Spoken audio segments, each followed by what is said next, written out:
So, if someone wanted to start their own self-discovery journey today, what's one small practice you'd suggest? So for me, I would always start with what I call a trigger log.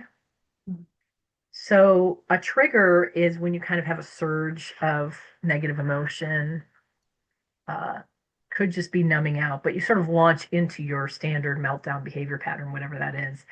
And if you log those moments, then what you end up doing is seeing patterns. And the trigger log that I usually use is, just a couple bullets about what the situation is,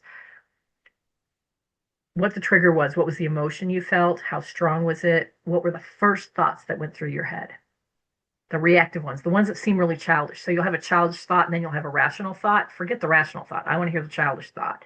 So you write those down. And then what you actually did in the situation and then what happened as a result. Mm. And so the trigger log, you only need to get about 10 entries. And, we're triggered enough times during the day, so it's easy to get 10 entries.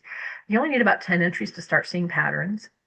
And the reason I love starting with a trigger log is because there's quite a few levels you can work on with a trigger log. So you can work on the surface level by just looking at the columns of how did I handle it and what happened. Mm. And that surface level, you're just looking at your behaviors. You're not looking at why you got triggered. You're just looking at when I get triggered, what do I do?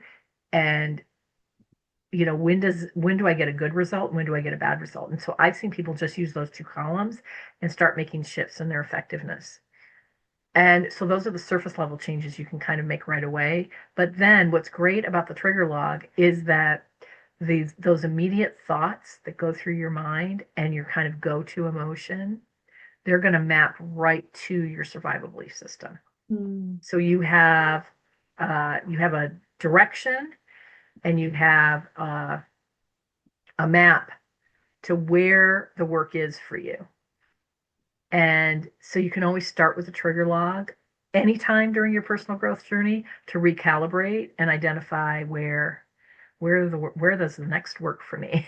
Wow, that sounds like it would gather some data that would be very helpful. Because how many of us actually stop and try to look for those patterns? We don't think to do that. And, having something that you're literally writing down and being specific like that. So you're not letting this thing happen, this vague thing happen. Instead, you're actually looking at these specific items around that thing to gather those data points so that they can be looked at. And I love that by looking at it, now there can be meaning. It's not just data. Now there's actually, it's information. It has meaning to it.